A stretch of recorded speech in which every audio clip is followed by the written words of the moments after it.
cry. Above all, it takes you to that special space that only street dwellers know. In this moving and riveting human interest story, Harry journeys from insanity to sanity while living on the streets of Port of Spain. Now available at Metropolitan Books, 12 Aripita Avenue, Woodbrook. Paper-based bookshop, 14 Alcazar Street, Woodbrook. WESN, 30A Gattaca Street, Woodbrook. And the home store branches located at Barataria, Shogunas, and East Gates Mall. Autographed copies now available on request. Also available from author Louis Lee Singh. I Used to Live in Heaven, Letters to My Granddaughters, Local Government in Trinidad, Conspiracy Against the People, and Closer to the Church.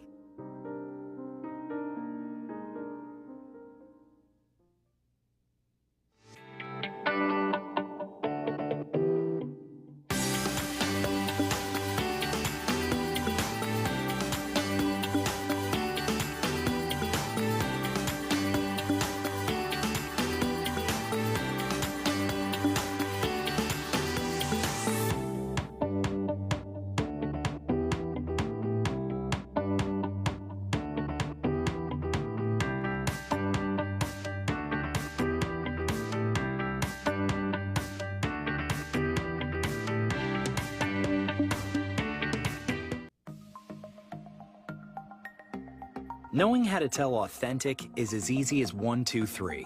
Find it, match it, search it.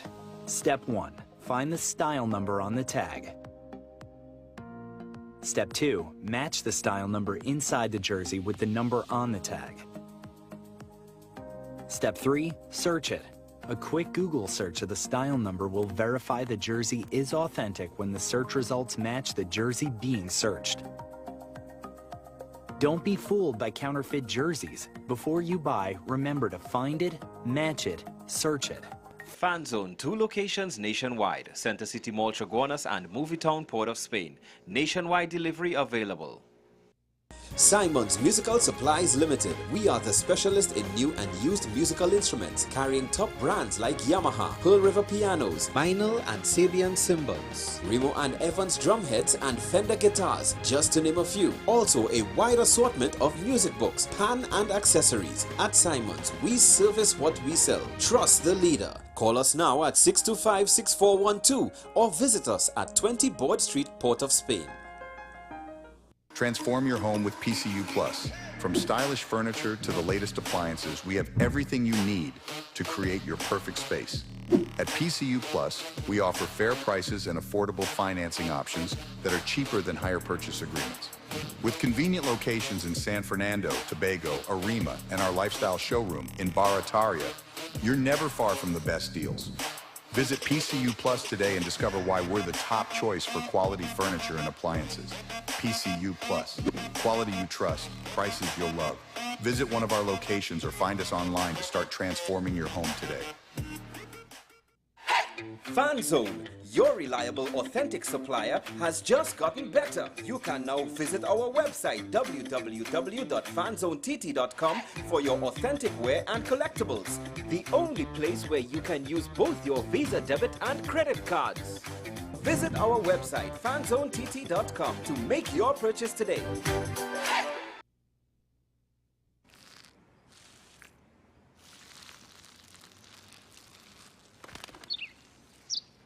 Maybe he landed here totally by coincidence.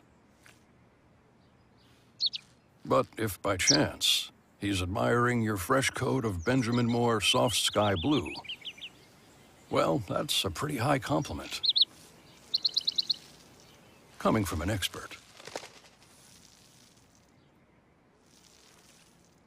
This is Face of Sports, WESN Content Capital.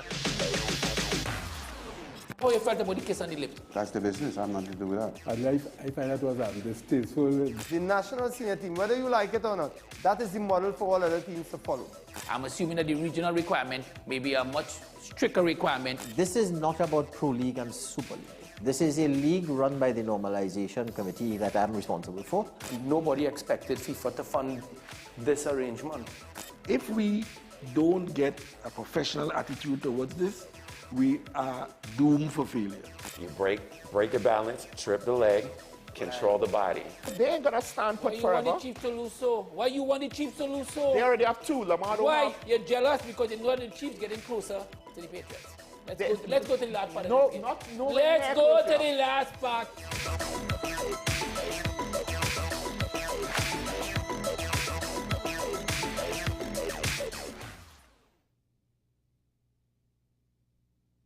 Folks, we're back and better than ever.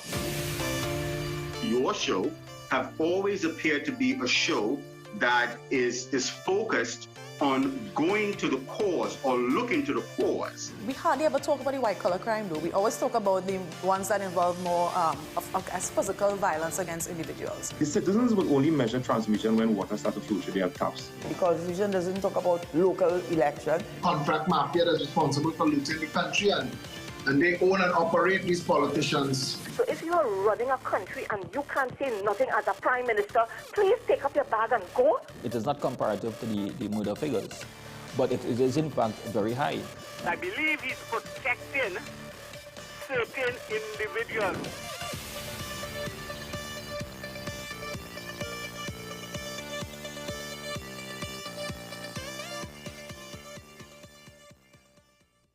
You are watching Strictly Legal on WESN Content Capital. Just give an overview of what exactly is that split arrangement.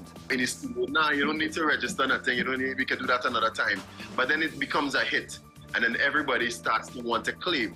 The laws that predate many of the independent countries' constitutions are going to be those colonial laws. We know there are an infinite amount of circumstances that would lead to a murder. I have a great idea and, I have a great concept, but until it's actually expressed, it does not become intellectual property. Accomplishments or targets of a forensic accountant is to quantify what may have been lost. They believe we defend criminals and we manipulated the law and we exploiting the system. A responsible journalist will reach out to the person who they have the information on for a comment.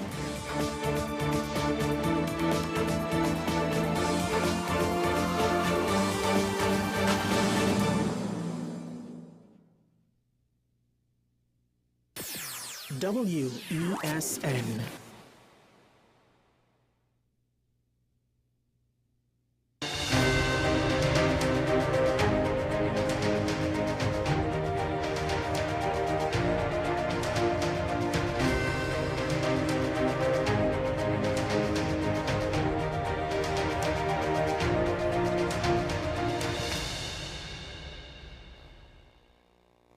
Hello there, and welcome to AM Prime on WESN Content Capital. I'm Keaton Shaw. Thank you very much for joining us this morning. Now, we start our conversation by focusing on Donald Trump's presidency, specifically the fact that it's been 1 week since his inauguration for his second term as president of the United States. And in fact, he's done quite a lot within that time, and not to everyone's pleasure, but you can argue he's not there for everyone's pleasure. He's there to, according to him, make America great again. But in doing so, it leaves small island developing states with a lot of question marks, particularly as it relates to his foreign diplomacy, as well as his business policies. If you agree with Donald Trump, you might get along very well. If you disagree, as Colombia did, well, you might face the wrath of sanctions. The thing is, here in Transvago, there are a lot of question marks, particularly with our oil and gas industry and our banking on the Dragon gas deal. But what about businesses that operate outside the oil and gas sector? What are their plans for the next 4 years, particularly with uncertainties in our economic climate as well? I'm joined this morning by the Chief Executive Officer of Amplia, Mr. Neeraj Tiwari. Good morning, sir, and welcome to the program. Good morning, Keaton. Good morning, Naomi, and to all your viewers. Pleasure to be here. Thanks for having me. Mr. Tiwari, thanks for joining us. Of course, let me start by asking what are the lessons that AmCham could have taken from Donald Trump's previous term as president from 2016 to 2020? And do those lessons still apply now? We've already seen how harsh and how quick he is to get what he promised done, but are those lessons still applicable? I think they very much are. I think there are three things that I would like to highlight. The first is that he follows through on what he says. I think a lot of people in the first presidency thought what he said and what he would do would be different, when in fact they very much were the same. So if he says something, chances are he's going to try and get it done. The second is that in that context, and as we saw with Colombia and the deportees essentially, is that we have to prepare and we have to pick our battles, because as a state, it's unlikely that we are going to agree with everything that the administration does. And we have to acknowledge that this administration will behave differently to the last. Now, there's a caveat. The caveat in there is that under Republican administrations, the Caribbean has gotten more in terms of its trade relationship with the U.S. than under Democratic regimes historically. That doesn't mean it'll be so this time, but it does mean that there are many avenues on which we can work in parallel to some of the more public things.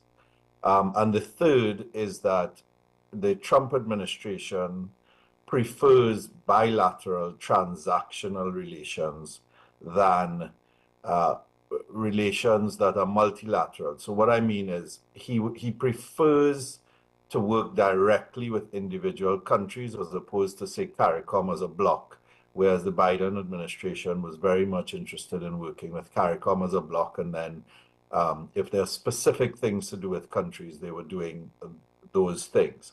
So understanding those three things, we should prepare our engagement strategy. I would expect that the government has already been doing some of the groundwork for that, and ensure that we are putting in place measures so that we have access to decision makers on the Republican side and not just the Democratic side, as the Republicans control both houses of Congress now, as well as the administration.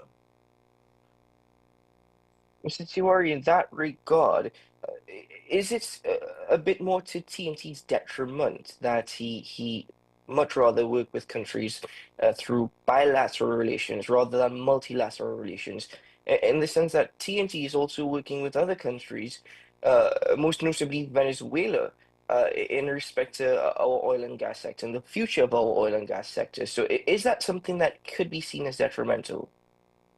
Well, I mean, the bilateral versus multilateralism is specifically with regard to CARICOM.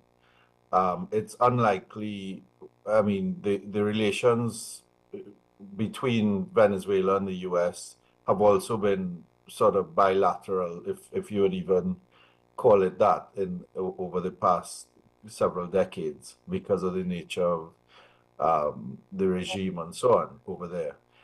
So no, actually, it might be quite helpful, but it's fraught with risk, because I also said it's transactional and bilateral. So it's about what he perceives, him and his administration perceive that they would get, and you have two, what you would call in policy circles, Venezuela hawks in key positions in the administration, in Secretary of State Rubio, as well as Mauricio Clavo Carone, who is the special advisor on Latin America, former president of the IDB. So we have to be, we have to be very, very strategic, very, very clear in what we want, what we're prepared to do, because it's not just about what you want. It's about what you're prepared to do in exchange for what you want, and where your own red lines are. So we have to approach the relationship, within some kind of framework strategically. Mr. Tiwari, if any of these changes in the U.S. policy disrupts our, sorry, how realistic, is TNT's diversification efforts are or would be? I'm sorry, Naomi, just for clarity, Yes. can you can you help me? I don't quite understand. So, and I lost my train of thoughts. I think are you asking that if the relationship with the administration were to change the likelihood of accessing Venezuelan gas, what do we do otherwise? Is that what you're asking? Yes. Okay. So I think first of all, we have an interest and the world has an interest in using natural gas to replace coal and oil fuel. And therefore, we should consistently be doing all that we can to play a part in that transition to cleaner fuels via natural gas.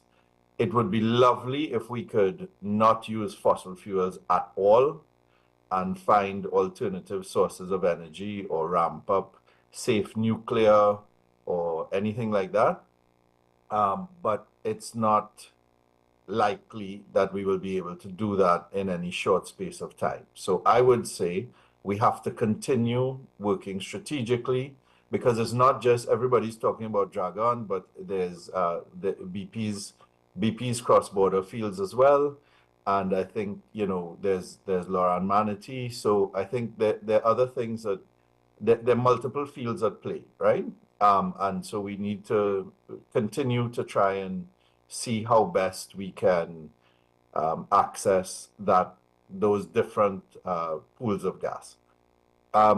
Beyond that, I think there's a lot that we could do, and this is just yet another reason why we should be trying to accelerate our efforts to build alternative industries, such as tech, could be pharmaceuticals and biotechnologies, could be ramping up the manufacturing sector. And to do that, we have to ensure that the entire environment in which we do business is conducive to doing business. And we have to address the structural inefficiencies over which only we as a country and our government has control and is really not up to others.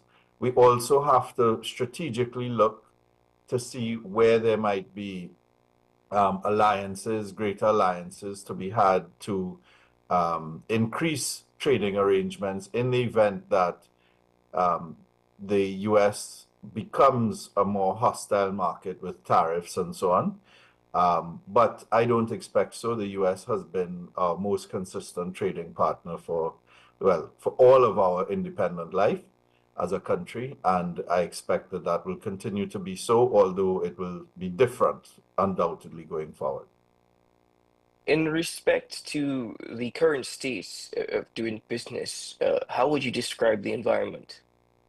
It's very, very difficult. I think that there are some structural inefficiencies around accessing foreign exchange, around the ports, around just generally, you know, having things done when you have to interact with the state, and of course crime and security that make it very, very difficult to do business, relatively speaking. I mean, we could compare ourselves to the worst places to do business in the world and then say, yes, we're a paradise.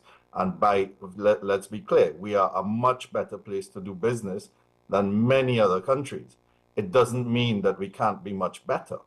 And I think that's what we should always try to be doing, not compare ourselves to those who are behind us, but compare ourselves to those who are ahead of us and try and get there, right? So, I mean, I think there's a lot that we can work on.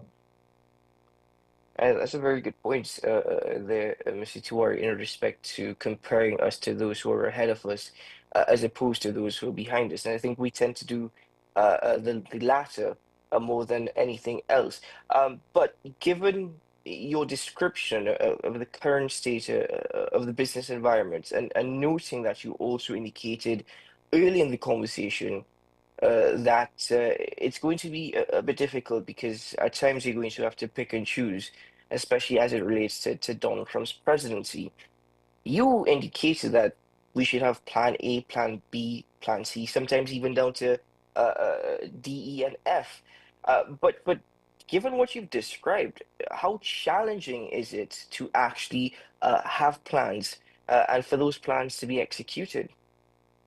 It's always challenging to try to pivot. It's always challenging to run something, whether it's a small business or a large business, whether it's a school, whether it's a TV station. It's always difficult to do something, right? But it has to start with an intent and a clarity of purpose. And if you have a clarity of purpose, you put in place a coherent plan to try and get there. And I think that's part of what is missing. I think that a lot of people aren't clear that we have a coherent plan with multiple concurrent, although discrete, strategies all to get to the same direction. I mean, what's the saying? Streams flow into rivers, rivers flow into seas.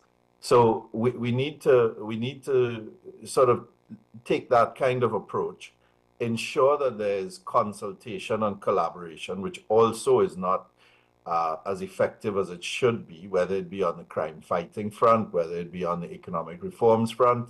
We need to do those things so that we all are rowing generally in the same direction. We don't have to be in the same river. We don't even have to be in the same stream. But we all have to be flowing generally in the same direction if we want to fill the dam, the reservoir, whatever, and have it hopefully overflow in a good way, not in a way to cause flooding. Does the business chamber itself, Amjam, have any plans? And could you actually create a plan or plans without having a full understanding as per the direction of Trinidad and Tobago's government, whether it be with the domestic policy or even our foreign policy and relations with the United States in this instance? Well, we wouldn't want to do anything that is not in concert with the government's general direction. If there are aspects of a strategy or specific policies with which we agree, we will say so, and we will try to influence it. But the ideal goal of a business chamber is to work in concert with the government to get the outcomes that we all want, right? So we wouldn't want to do that. And also, I mean, it's not our job to create a national development plan. It is our job to contribute to that. It is our job to support the government in executing that. It is our job to provide suggestions in that regard, but it's not our job to do that. Now, Mr. Tiwari, quite bluntly, is Donald Trump good for business? Business will have to adapt to any situation that they're in. Any government, any leader will put in place policies that will allow some business, depending on how you describe it, to thrive, and others may not be as enamored by those businesses, right? I always use these days a story from my childhood. You may be too young, but when I was younger, everywhere you go, particularly outside of the city, you would see radiator shops, radiator repair shops. Now you see 2 or 3, if you're lucky, because the demand for those services has been reduced over time. Is that a good thing for the business? No. Is that a good thing for consumers? Yes. So you don't always have a problem with your radiator. But many businesses would have either had to pivot or shut. So it's too early to tell what impact the Trump presidency will have for Trinidad and Tobago. A lot will depend on how we respond to what the administration is trying to do and trying to prioritize. In any relationship, it has to be 1, a give and take, and 2, we can't only put forward what we want without an understanding of what the other party wants and expect to get what we want, right? There is an element of transaction in there, and we need to be very aware of that and operate accordingly. You're absolutely correct. It's only been 1 week. However, there are still a number of concerns. As a business chamber who advocates on behalf of businesses, At this time, are you in a position to give any sort of reassurances, or is AmCham able to quell any of the concerns that the membership may have? Well, I think if I were in a position to give reassurances, I would be in a much different role than I am now. It's very difficult for us to give any reassurance when you're talking about interstate relations and decisions yet to be seen and understood by the White House. So what I would say is that business will do what business does, which is to try and find opportunities, even in uncertainty, to ensure that the business can survive and we can contribute positively to the economy and therefore the society. It's a bit of a reassurance in itself, Mr. Tiwari. So, not bad, not bad. But thank you very much for joining us on the program this morning, and thank you for being a part of this conversation. Of course, as you've mentioned this, and as I've also said, it is quite early. It's only been 1 week, but at this time we await to see what the next couple of months lays ahead in respect to diplomatic relations and even in respect to domestic policy. So we await a further conversation, and I am aware that AmCham does have an economic forum coming up shortly, of which we will, of course, speak about on AM Prime in time to come. So thank you very much, Mr. Tiwari, for this conversation. We look forward to the next. Yeah, my pleasure. Thanks for having me. And we do encourage people to check our website, amchamtt.com. Our economic outlook is on Wednesday, where you're going to get a good sense of what the business community is thinking in terms of sentiment. And you may even be surprised as we discuss it. So I think it would be, if people are concerned, if people are thinking about how they're going to shape their strategy this year and beyond, it's a good forum. So check us out at amchamtt.com. Our economic outlook is on Wednesday. Thanks a lot, Keaton, to you and Naomi and the WESN team. Have a great day. Thank you very much, sir, indeed. And of course, we will be sharing the flyer for that economic forum throughout today. So stay tuned to AM Prime for that. And of course, we will show it tomorrow and Wednesday as well. Ladies and gentlemen, we take a break here on the program. We will return shortly. Naomi and I have got a packed program this morning, so stay with us. We'll be right back.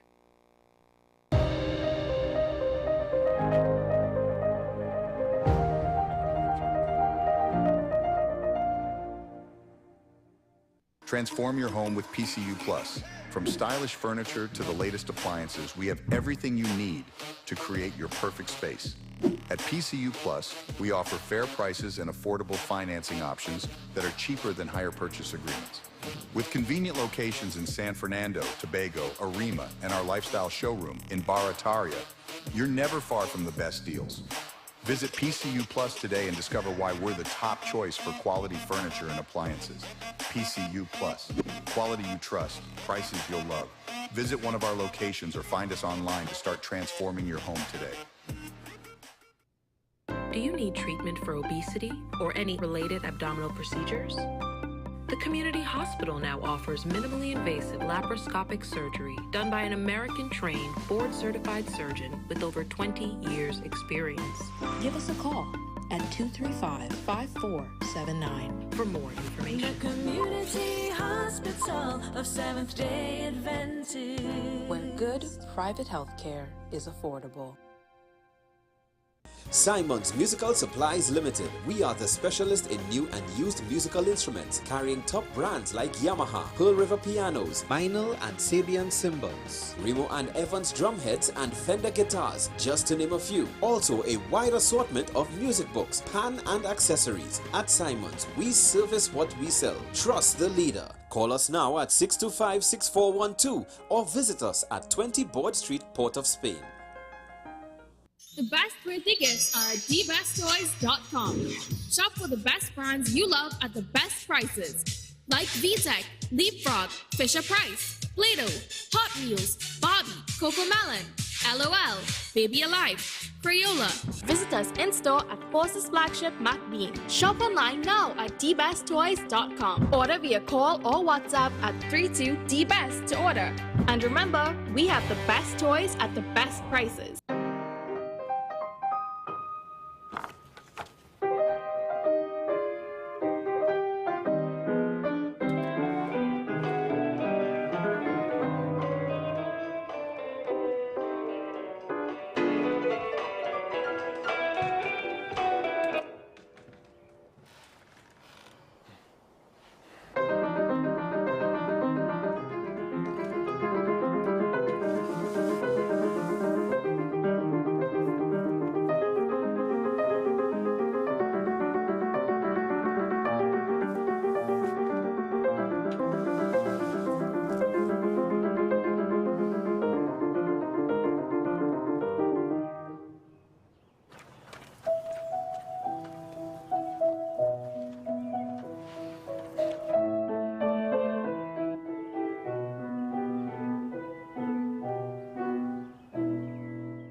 welcome back to the program, ladies and gentlemen. Thanks for being with us this morning as we continue the conversation. This is an intriguing story on the part of a Trinbagonian-born activist in the United States, wanting to make a difference in the United States, but now has found it so frustrating they're actually contemplating returning to Trinidad and Tobago. And I say it's an intriguing story. It's because people think about leaving Trinidad and Tobago, not returning to Trinidad and Tobago, and that Right. in itself is a story. So I'm joined this morning by Miss Nadine Otego-Seiler, and she is with us on AM Prime. Good morning. Welcome. Hi, good morning. Thank you for having me. Thank you very much for joining us on the program. So let's start with a bit of background history. You were born in Trinidad and Tobago. You migrated to the United States of America. How long ago was that? Why did you migrate to the United States of America? Well, I migrated in 1987 permanently because I wanted to get college education. And back in 1987, if you didn't have your 5 GCEs, you weren't eligible to go on to get a bachelor's degree. So I knew that I needed to go outside of Trinidad to pursue that, and it was America or bust. And here we are 37 years later. How did you end up in a role of activism? How did you become an activist? What was that calling? It wasn't a calling. Everything was just accidental. But what the catalyst was the ascendancy of this person who is presently the quote-unquote President of the United States back in 2015, when he came down his golden escalator declaring that Mexico weren't sending their best, they were sending murderers and rapists. And I wasn't really paying attention at that time because by then I had gotten, like most Trinidadians, you come and within a period of time, may it be 5 years, 10 years or whatever, you get your papers straightened and then you are out of that loop. So I wasn't really paying attention, but with him coming down the stairs talking about, migrants being murderers and rapists, it dawned on me that a lot of these people were coming from Venezuela. And we are right next door to Venezuela. I couldn't even contemplate having walked from Trinidad to Venezuela, from Trinidad to America at any point, but to come and realize that these people are our neighbors and they are walking to the United States, so that could have easily been me. Then it's easily me he's speaking about, and I needed to say something because I had a voice at the time, and I felt it was necessary for me to speak for people who couldn't speak. Speaking for people who could not speak, do you think that your voice, in any sense, and the voice the voices you would have marched with, and the activism that you would have been a part of, do you think those voices were ever heard at all? Oh no, no. They hear me. If I have one mark here in the United States, is that they heard me. When he put that fence around the White House in 2020, there was a Trini flag flying on that fence. And every morning for like 2 weeks, we got up at around 7 a.m. and we blared Trini music, flying the flag, so that he knew that this shithole country was represented, telling him that America needs to live up to the ideals that they claim that that they are for. So no, the Trini voice was heard. If no other West Indian voice was heard, the Trini voice was heard.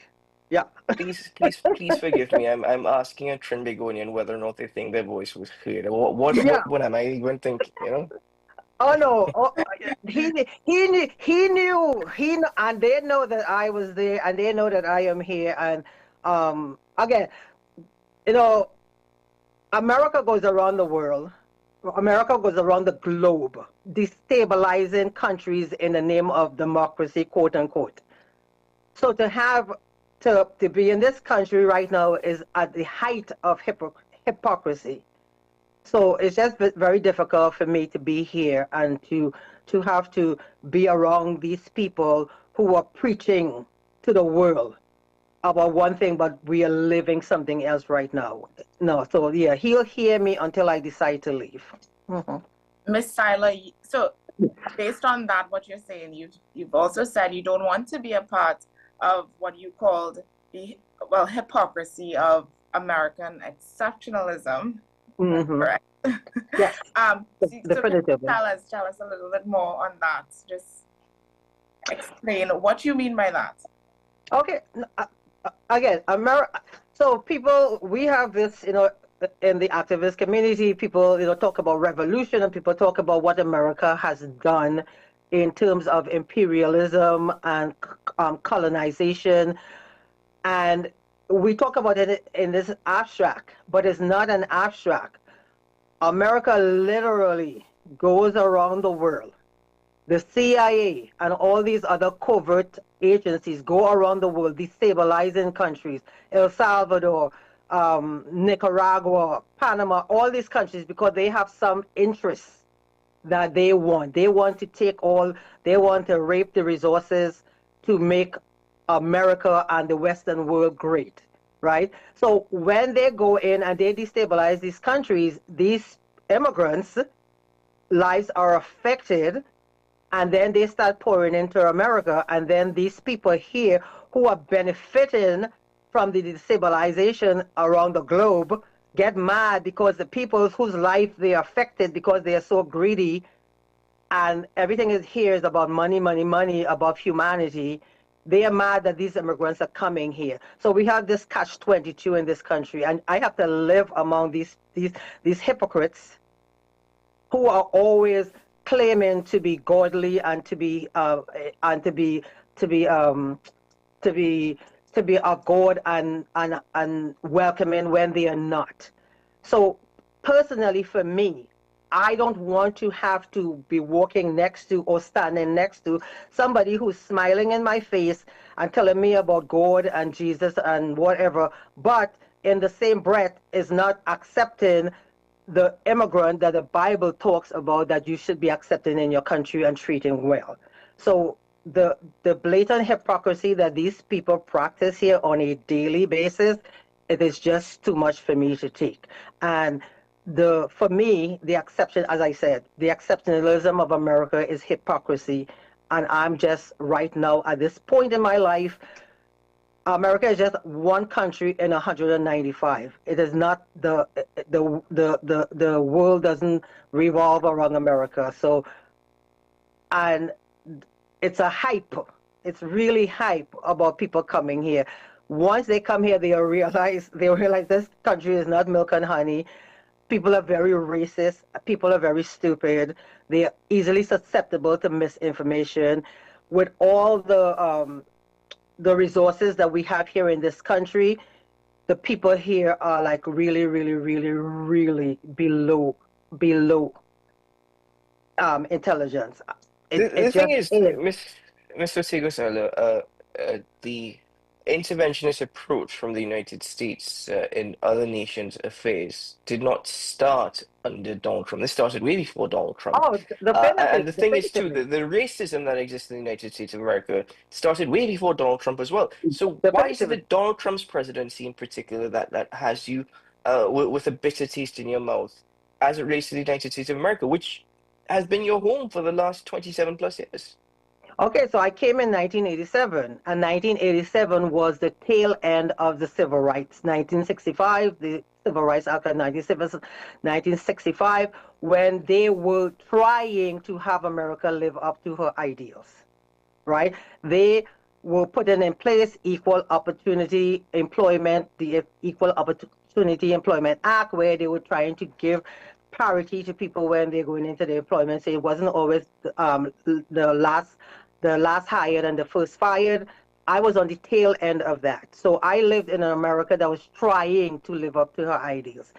With his ascendancy in 2015 and 2016, we reverted. we reverted like really fast back to pre-1965. So I did not live in America in in the when it was like really, really racist, where people were lynched and all this other stuff. With him coming back, there are people right now in the United States that are being lynched. They are not talking about it on television, but it's happening here in America, right? I live here. I am in the activist community. I know it's happening. They cannot boast about it like they used to boast about it in 1965 and 1955, but it is happening. And it's happening because he has given them the green light. And we are regressing at warp speed in this country. As you know from being in the news, within less than 4 days of him being in office a second time, he has rescinded the civil rights protections for employment. He has rescinded the civil rights, the Equal Opportunity Act, and he has rescinded the civil rights. We are going right back to where we were before I came here in 1987. So no, he didn't start it, but he has given it a green light again, and we are warp speed going back to where it used to be. Miss Sila, you sound extremely passionate about your activist journey in the United States. So, but coming back home, choosing to come back home, is that you kind of throwing up a white flag and surrendering or giving up all your activist duties at this point? This is not my country. This is not my country. Trinidad is my country. I was here for 37 years and I chose to be here for 37 years. And while I was here, I decided that I would speak for the people here who couldn't speak for themselves. But Trinidad is when I think of home, Trinidad is my home. So I'm not giving up anything. I am just deciding that at this point in my life, I would prefer to be where I was born. I don't know what the rest of my life would bring, but right now I am just choosing to not live among and enable the hypocrisy that is the United States. So that is not Is it that you are choosing to retain to Tobago? Because or is it that there is no choice given what you've described, what America is slowly ascending to or descending to, however you like to look at it? Oh, well, no, I have a choice. I mean, right now, I don't know. Again, so with this administration that's coming in, they are going after immigrants who are not white, right? They're not concentrating on immigrants from Europe and Australia and, countries that who have Caucasian people, right, as a majority. They're going after countries that have black and brown people. But I'm sorry, what did you ask me? Yeah, so whether or not you said TNT is your home, is it a choice or is it being forced to move? Okay, so right now I am not affected. I am a citizen of the United States. I've been a citizen of the United States since 1986. Right now I am not affected, but Stephen Miller, who is the architect of his racist immigration policy, has said that they will be denaturalizing people. If you lied on an application, like how Melania Trump lied on her application, but again, they're not going after countries with Caucasian majorities. So I am sure, because of my activism in this country and my little bit of notoriety, having actually tangled with people in his administration, I am like probably 90% sure that they will be targeting me at some point for denaturalization. But if that happens, it happens. But right now, I am not affected by that because my immigration status has been fine since 1992. So I'm not affected by their policies right now. But again, I feel I will be targeted at some point. And why would I want to go sit in somebody's private prison awaiting deportation if I can choose to come back to my country? I mean, why would I give these people, put money in these people's pocket when I could return to my original shithole country? I was born here, and if I die in Trinidad, it's fine. The thing about it is, if I were to die in Trinidad because of violence in Trinidad, I'm dying because I am going to be probably targeted for something material. But here in America, I have a very high chance of dying because I'm a black person. Big difference. Big difference. But are you not at all fearful or even a bit skeptical? I mean, here in Tobago, we are still very much, I say with Paradise Lost, there's still a lot to fight for, and still a lot of Tobago that is so beautiful, that is worth fighting for. But it's also very frustrating as somebody living down here, our economic climate, the crime situation, to say the very least.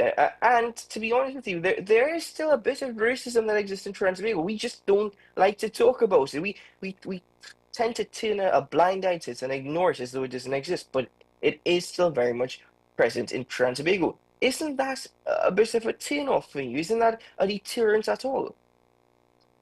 I am not being a Pollyanna in thinking I want to return to my country. I keep up with the news in Trinidad. I know of the gang activity. I know of the murder rate. I know that of the drugs coming through Colombia, through Venezuela, through Trinidad to get to the United States. As I said previously, I am fine with dying, but I know in Trinidad, even though we have racial animus in Trinidad, I don't believe, I mean, I could be wrong, but I don't believe that anybody in Trinidad would target me to kill me because I'm a black person. They may kill me because we get in an argument, or they may kill me because they want something material from me. But I don't feel that I would be targeted in Trinidad as a black person to be killed or to be injured. But here in the United States, that is a very high possibility. As I said again, there are people in the United States right now being lynched. Right now being lynched. There are cases where black men have been found hung with their pants down to their knees. I don't know anybody who's decided, I'm going to go kill myself, and while I'm deciding to hang myself, I'm going to pull my pants down to my knees. That is happening right here in the United States, and people are not talking about it on the news because it's black people it's happening to. So there is violence everywhere in the world. America is not the panacea that people think it is. It is not. It is not the greatest thing living among racist, stupid racist people who feel entitled and they are arrogant in their racism and their stupidity. It is not the party that people think it is. No. Some people, right? Some people after experiencing, as they say outside, find home frustrating as it relates to how things are done. And you've been gone for, over a decade, 2 decades, So what are your plans to resettle back into Trinidad and Tobago? Okay, so that's why why I'm not home as yet. So I have to decide what I'm doing, because here I do a service where I help people organize their homes. Not mine, but I help people organize their homes. And I don't know if that's something that Trinidad people are into, so that's what I do right now. I do have a bachelor's degree, so I'm thinking I may have to come home and retrain and possibly go into teaching, which I did previously. That's a possibility. My family is in Trinidad. I do have somewhere where I have somewhere to go. So I'm not coming home blindly. I just have to decide in terms of what I'm going to do for the rest of my life, probably be 20, 30 years. But I am not, again, here in the United States, I am living on the exploitation of countries like Trinidad, countries in Central America, countries in Africa. I am living off their exploitation. So yes, I know it's hard in Trinidad. Yes, it's going to be difficult for me. Even intellectually, it's going to be difficult for me coming back, having to reintegrate and have conversations with people in Trinidad. And that's why I discuss it with my sister all the time. I know it will be difficult, but I was born in this country. I was born in Trinidad. I don't see why I should put America as some kind of um, some kind of shining story in that is so much better than the country where I came from. I am a product of Trinidad. I'm a product of Trinidad. I just happen to have made my life in America, but I am a product of Trinidad. So if I can do for myself here in America, I could do for myself back in Trinidad. Trinidad is my home, and I don't see it as a downgrade. I came here. I took the opportunity that America gave me to get the education that I wanted, and now I could take this education that I came here and got and make it do something for the people in Trinidad. So it's not a downgrade coming home. You mentioned you keep up with the news here in Trinidad and Tobago. So do you plan, I mean, do you have any thoughts at the moment of doing any activist work when you come back home? No, because this is not work for me. This is not work for me. This is just that I happen to be somebody who has a lot of energy, and I happen to be somebody who had a flexible schedule. And people would say to me, "Thank you for being out there." And I was speaking for them, for this particular issue. So it wasn't a job for me. This is just, I had the opportunity and I had the energy, and I have a big voice, and I am very loud and I'm very obnoxious, and a lot of other people can't do that and can't go up in the faces of these hypocrites. So I was able to do it while I'm here, but this is not a job. This is not something that I aspiring to. Activism is not something I'm aspiring to. I did whatever I did here in the United States, and once I resettle, it will be a different me, because if I decide to go into teaching, if I decide to pursue the service that I do in helping people organize their homes, or if I decide that I'm not doing anything again for the next 20 years, so be it. But no plans on coming down to Trinidad to be an agitator. No plans. To be an agitator, do you ever plan on returning to the United States? So has it ever crossed your mind that you're leaving the US to return to Trinidad? Is there ever a possibility of you returning to the United States? Okay, so I'm not giving up my citizenship. They will have to take the citizenship away from me. So I'm not planning to give up my citizenship. If they decide that they want to denaturalize me at some point, that's fine with them and whatever they want to do. So I'm returning to live home, but I not giving up the United States citizenship, because who knows? I may have to come up here and speak for the people. There are a lot of, as you know, there are a lot of Trinidadian people here who are in the shadows. I know some of them.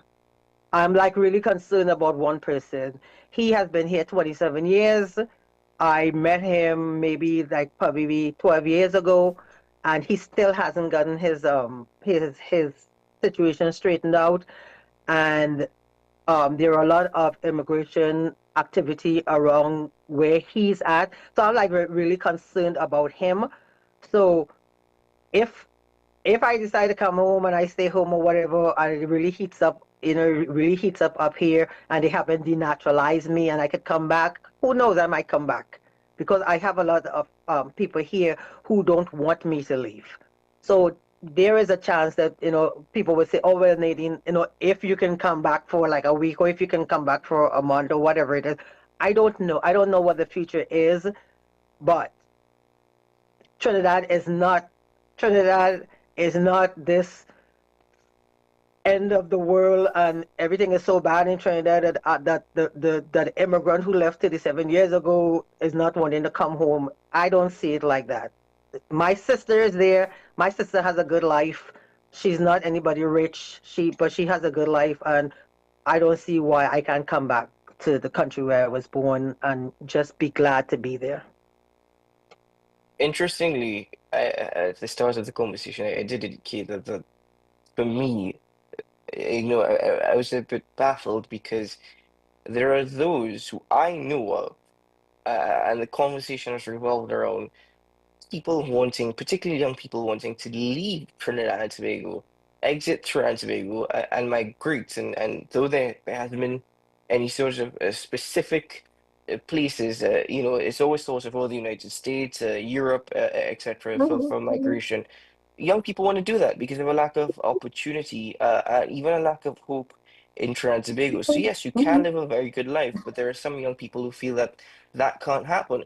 What is your message to them as an individual living outside of TNT right now? Okay, so I cannot speak for the rest of the world. I live in the United States. I can only speak for the United States, and yes, this is a country that can give you opportunity. I'm not saying no. I'm just saying that it's a country that is very hypocritical in its actions. I am just saying that the people here are very racist. I'm just saying the people here are very arrogant. I'm just saying the people here are very stupid. And they revel in their stupidity and they revel in their arrogance. And it's just not a nice place to be if you are a person who have a modicum of intelligence. It's very frustrating. As an immigrant, listening to these people who you know are not living what they're preaching. It's just very difficult. If somebody is in Trinidad and wants to leave, I'm not saying that they shouldn't. America is only one of 195 countries in the world. There are many other countries in the world that young people can go to and find opportunities. There are what they call nomad visas that people could use and go live in Portugal for a month, or a year or 2 years, go live in Africa, go live in Australia, go live in New Zealand. America is not the only country in the world. There are 194 other countries that people could go to. So yes, it's frustrating. I understand. I was a 22-year-old who felt I needed to leave and go get an education. I understand it. But I'm just telling people that America is not this land of milk and honey that a lot of people think it is. It is not a country that is very welcoming to immigrants. They just need to know that when they're coming. But I understand your frustration. I was one of them. I did it. But again, with age brings wisdom. I'm not telling anybody how to live their life. I am just making a decision for me, and I just don't want to be part of the hypocrisy that is the United States of America anymore. 37 years is enough. Well, Miss Otego Sila, thank you very much for joining us on the program this morning, and thank you for sharing a part of your story with us. I wish we had more time because this conversation could be extended for hours, but we're going to have to end it there. Thank you for being with us this morning. Thank you very much for the opportunity for having me. I want to give a shout out to my sister, Michelle Otego Roper, who wanted me to make sure that I said my last name on television in Trinidad and Tobago. Thank you very much for having me, and I will probably be seeing you all, not necessarily within the next month, but sometime probably within this year. Yes. Well, good morning to your sister as well. We hope you're having a nice day, and we hope that you're preparing because there's lots to do when Nadine comes home. You know, so I could only imagine what's on your list already for things that you want to make sure and do as you return home. It's daunting. It's daunting. I have to find the money to build a house in the back of my brother's property. Okay, it is daunting, believe me. But thank you very much for having me. Thank you for the opportunity. Good morning, Trinidad and Tobago. Thank you very much for joining us this morning. All the very best. Okay, thank you. Bye-bye. Take care. Bye-bye. Ladies and gentlemen, we take a break here on AM Prime. We will return shortly. Stay with us.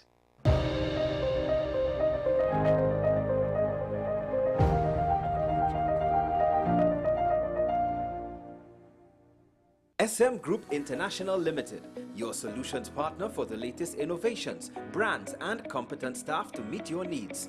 We provide products and services in the following divisions: executive services, event rental and services, power and heavy equipment, construction and property management, food and beverage, aggregate and sales and distribution. Check out more on our products and services at www.smgrouptt.com.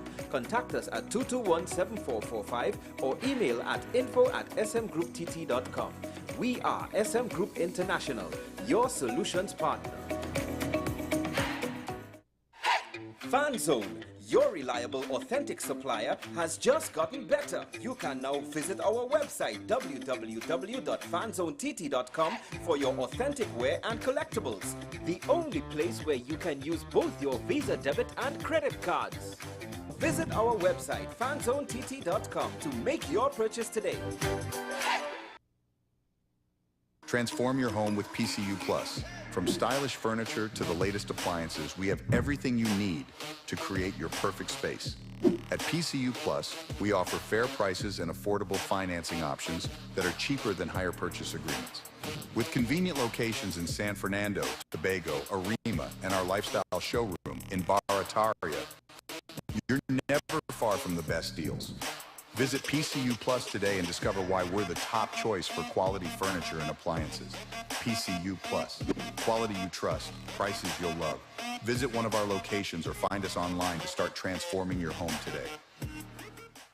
Simon's Musical Supplies Limited. We are the specialist in new and used musical instruments, carrying top brands like Yamaha, Pearl River pianos, vinyl and Sabian cymbals, Remo and Evans drumheads and Fender guitars, just to name a few. Also a wide assortment of music books, pan and accessories. At Simon's, we service what we sell. Trust the leader. Call us now at 625-6412 or visit us at 20 Board Street, Port of Spain.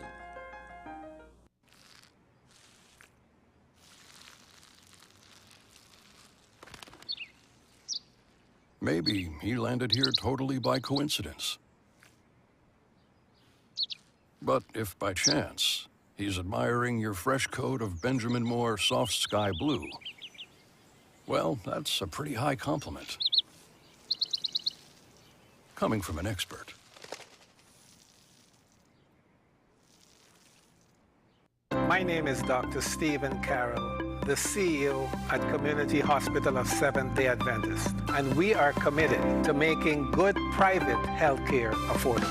For all your medical needs, including dental, radiology, laparoscopy, behavioral and mental health, along with many other services, contact us for more information at 235-5479. Community Hospital of Seventh-day Adventist, where good private health care is affordable.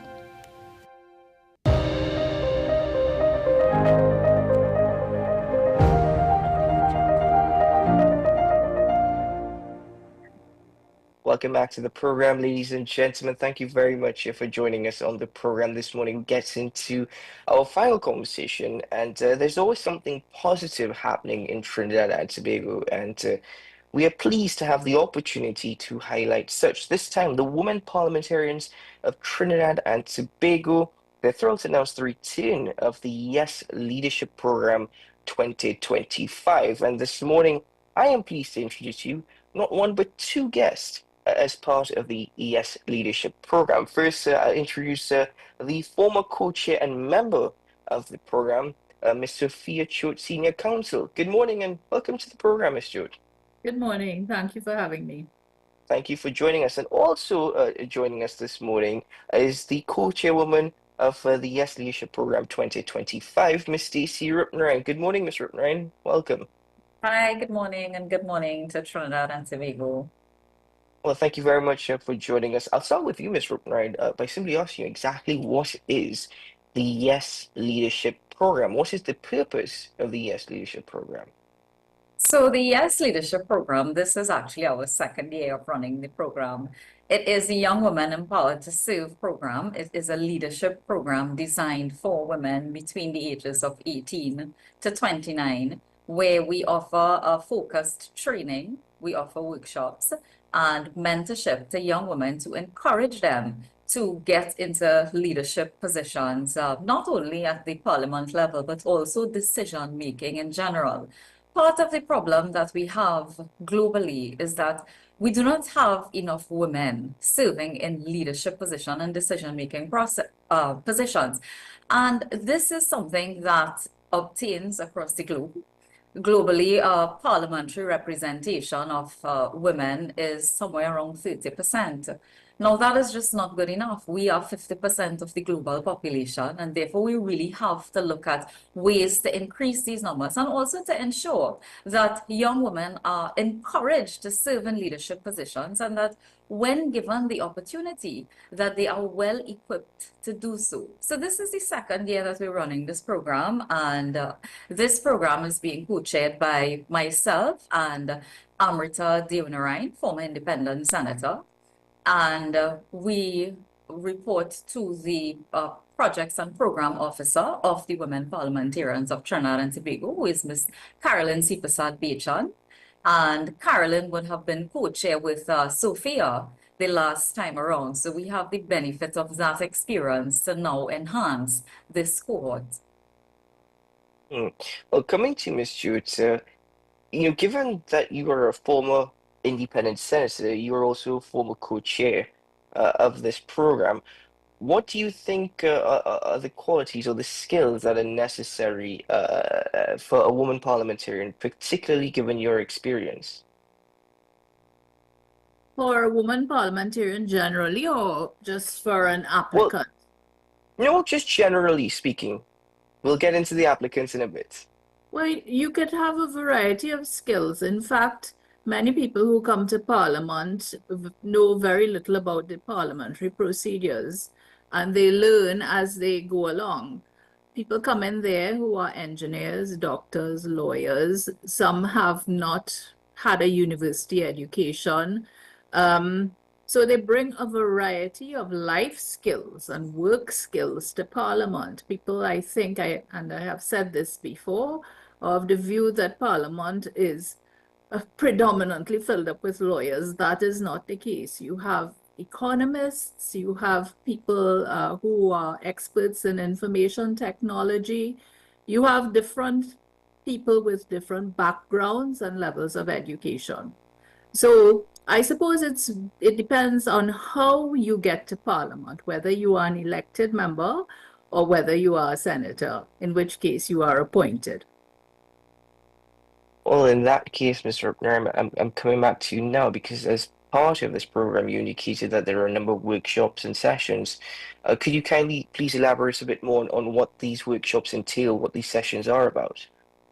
So what we do is over an 8-week period, these young women have the benefit of not only training sessions hosted by current and former women parliamentarians or parliamentarians in general, but we also engage subject matter experts depending on what the topic is. So for example, last year we would have had the topic of sextortion, and Sophia might be able to elaborate a little bit more on that. But the training itself focuses on several aspects. So we don't only look at leadership training, we also look at parliamentary and protocol training. There's also an aspect of how do you prepare for your research and preparation strategies.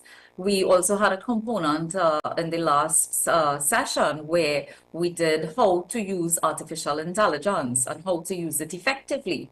And these things are very important. Also, we look at a level of etiquette training, and it's a wide array of sessions conducted over an 8-week period by different experts. And I feel that at the end of the day, it's not only about teaching a skill set to these young women, but it is also about being able to bring out the best in them.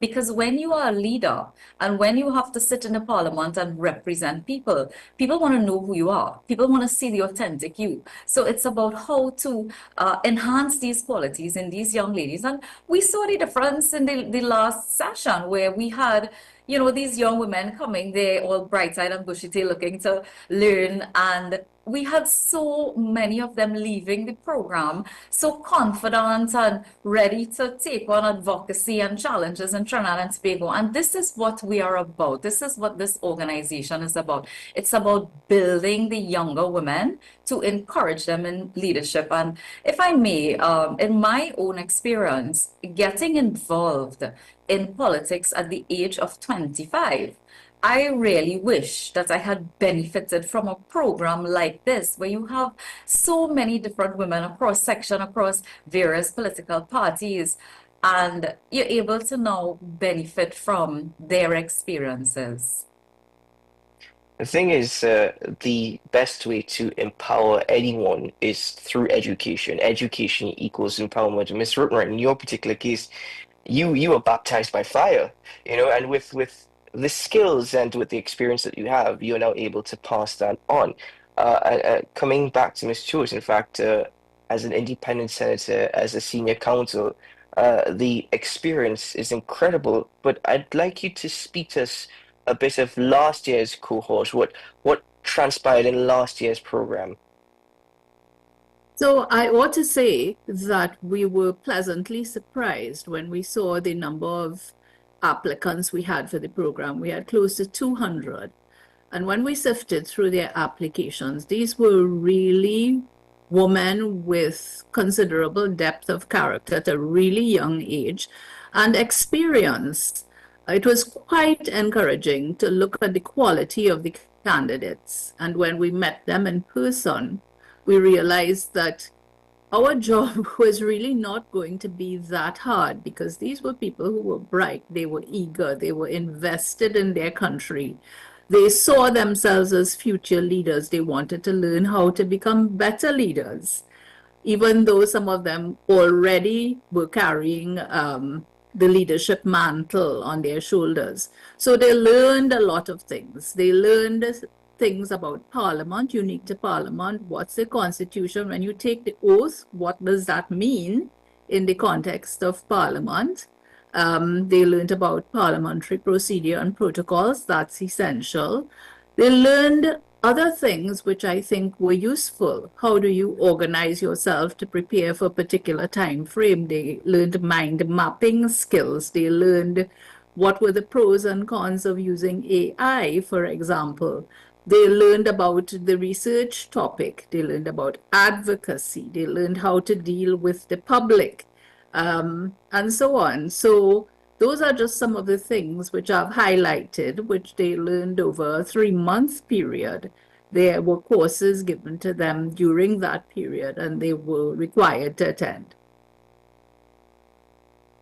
Now, Mr. Ryan, do you think that there are still barriers to women entering political life in TNT? And this is coming from, because I'm going to ask the same question to Ms. Stewart afterwards, but you know, given that both you individuals have played a significant role in Trinidad and Tobago's parliament, in 2025, are you of the opinion that there are still barriers to women entering the political life in Trinidad and Tobago? Oh, Mr. Upner, you're muted. Sorry. You're muted. Okay. There you go. We can hear you now. No problem. I think that there may be barriers that still exist, and that is why organizations such as the Women Parliamentarians of Trinidad and Tobago is important. This organization was formed in order to provide a network and a support system for women parliamentarians, where we encourage each other. This organization is chaired by the Speaker, the Honorable Bridget Anisette George. She's our president, and we have an executive that comprises various members. Gail Maher is our vice president. Carolyn, Ms. Penelope Beckles as well is also on the executive. Anita Haynes, our PR officer. Just to give you an idea of the variety of persons that we have involved in this organization. I think we comprise just over 40 members or so.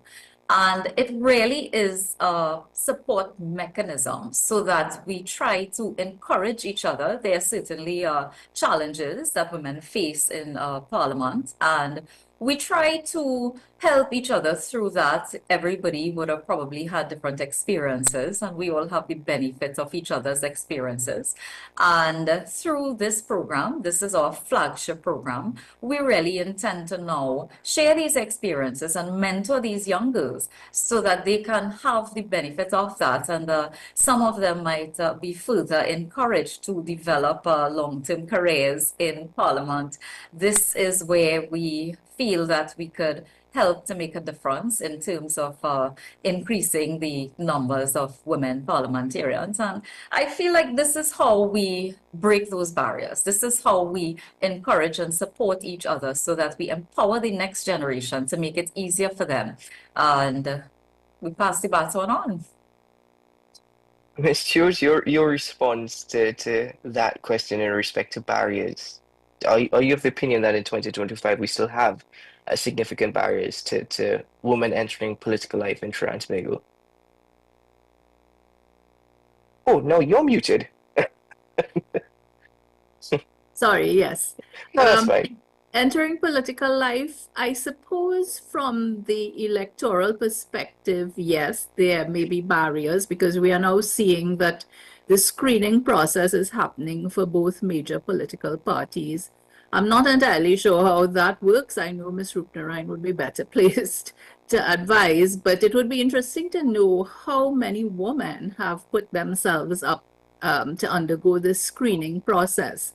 One of the unique things about Trinidad and Tobago is that we are not badly off in terms of female representation within the parliament itself. But it's not only about representation, it is about women holding positions of power in the key institutions of parliament and in the major political parties represented.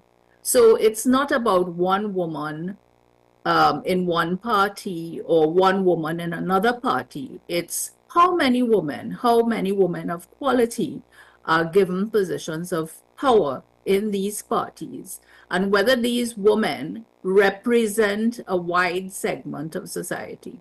I think that would be a more appropriate question for us to consider.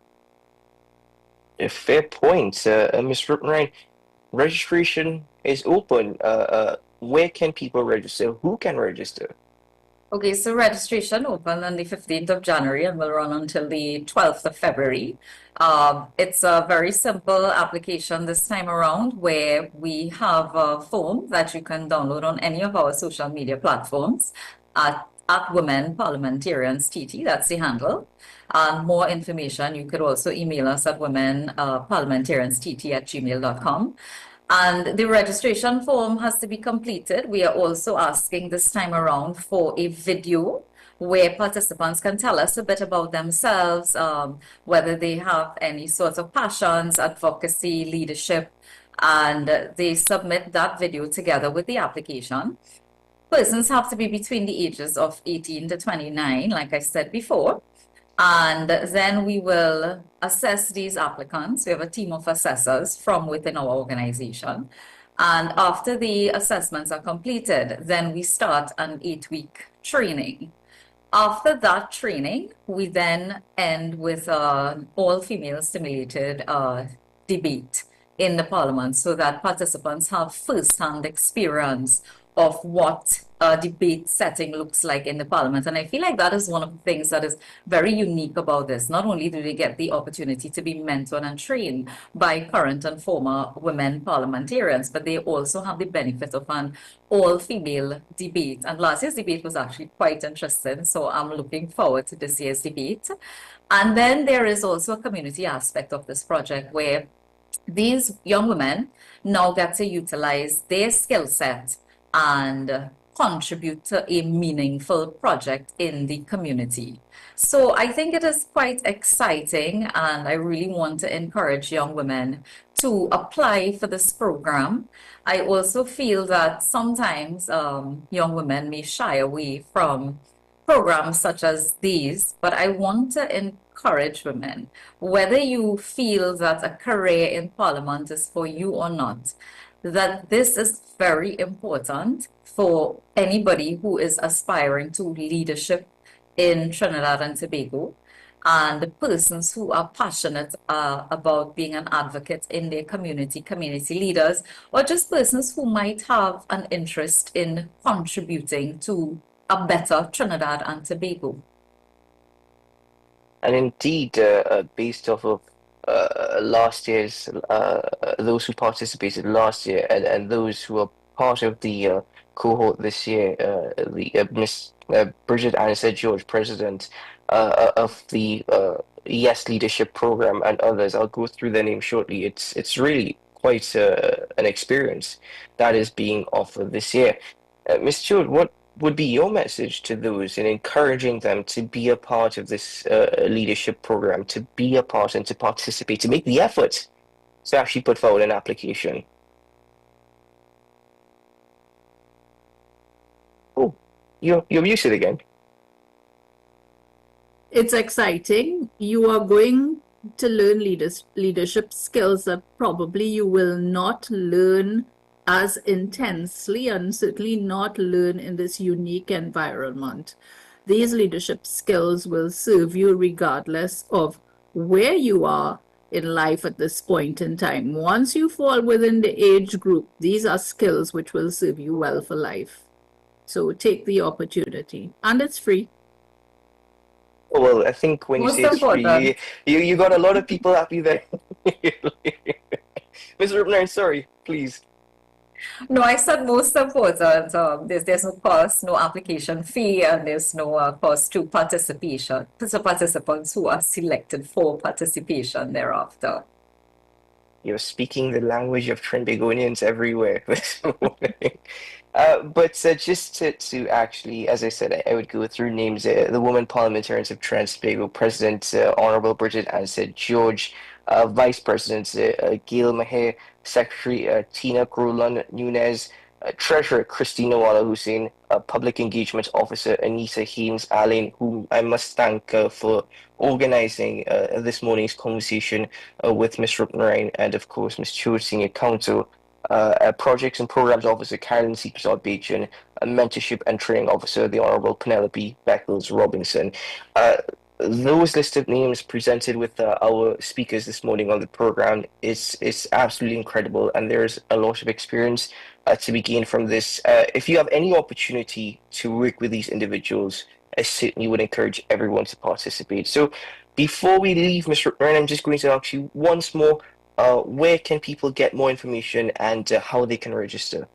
Okay, so I just really want to add to the list of names that you would have listed. There's Please do. A whole bunch behind that as well. So that's just at the executive level. But, you know, there's a whole team of women working behind the scenes. And it's so many names to call. So I really just want to say that it's a whole team of us, and we're here to execute this program and to provide the support for these young women. For application, the application form can be found on our social media platforms at Women Parliamentarians TT, as well as you can email us at womenparliamentarianst@gmail.com.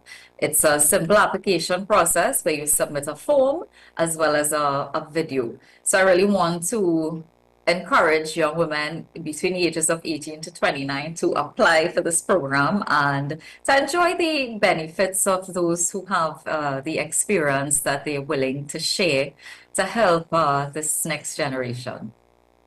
I wish I could call all names, actually. I wish I had the list to call all names because, as I said, this is really an opportunity for women ages 18 to 29 to take part in, and it's as Ms. Schultz pointed out as well, the experience, no matter where you are in life at this time, this experience will certainly help you and even project you. But applications are open, and they're open until the 12th of February, so the opportunity is there. Grab it. Mr. Rupner, thank you very much for joining us on the program this morning. Thank you for being a part of the Yes Leadership Program. Thank you very much.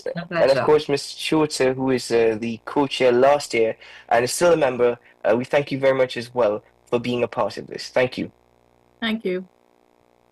All right. Well, ladies, do have a very good day ahead and a very good week ahead, and of course, an excellent program ahead, the Yes Leadership Program 2025. Thank you both for joining us on AM Prime this morning. Thank you. All right, guys. Well, with that being said, interested applicants can get more details online, Women Parliamentarians TT, and of course you can send in your applications. It's a simple form to fill out, as well as a video, and of course applications open until 12th of February. Third time being repeated this morning in case you missed that information, but as we said, it's there, it exists. Well, as we close, I did indicate to you earlier that AmCham is having their economic forum that's taking place this Wednesday, the Economic Outlook Forum 2025. As you can see, the poster is on your screen just so that you can get some information as per what is taking place. Speakers, panelists as part of this year's Outlook include Stuart Franco, who's president of AmCham TNT, Dominic Rampersad, president of Phoenix Park Gas Processors Limited, Brent McPhee, chief executive officer of the Trans-Tobago Mortgage Bank, Adrian Darcy, country managing partner of Trans-Tobago EY, Garvin Jofield, economist at Republic Bank Limited, Simone Martin Sullivan, vice president and general manager of Flow TNT, and of course Mr. Indar Ramcharan, AI and data lead at EY Trinidad and Tobago, was taking place on the 29th, which is this Wednesday.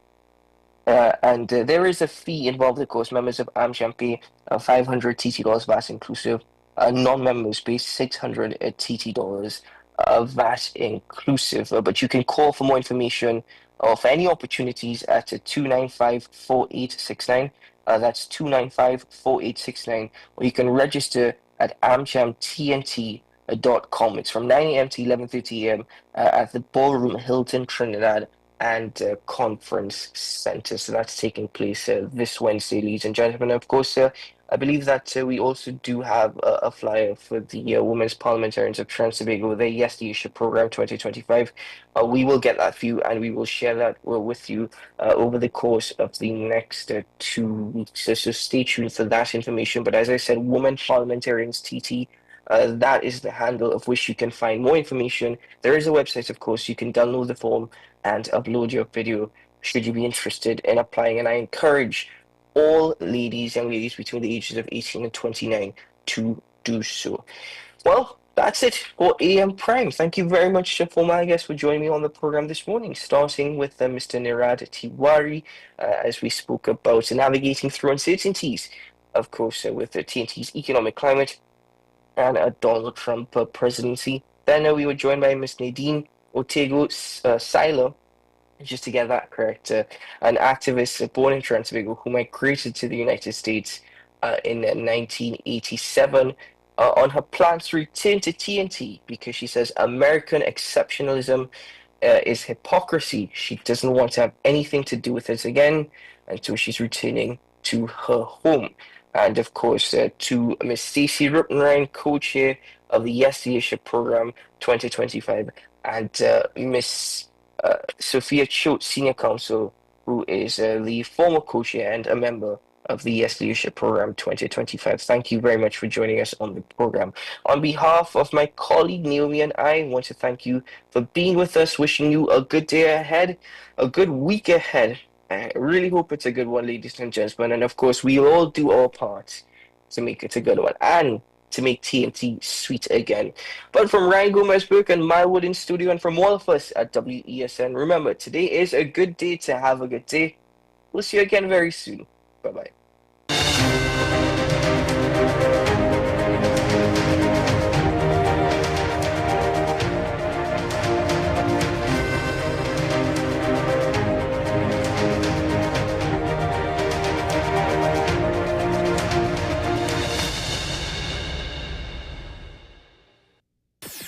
WESN.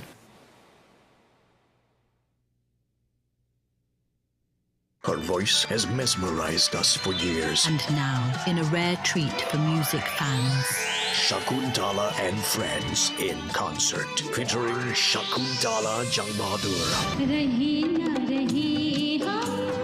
Singing sensation Deval Chaiklal, brilliant musician Dr. Shivanan Maharaj, master flautist and saxophonist Narendra Maharaj, with music from Shiv Sangeet Orchestra, Shakuntala and Friends in concert. Shakuntala.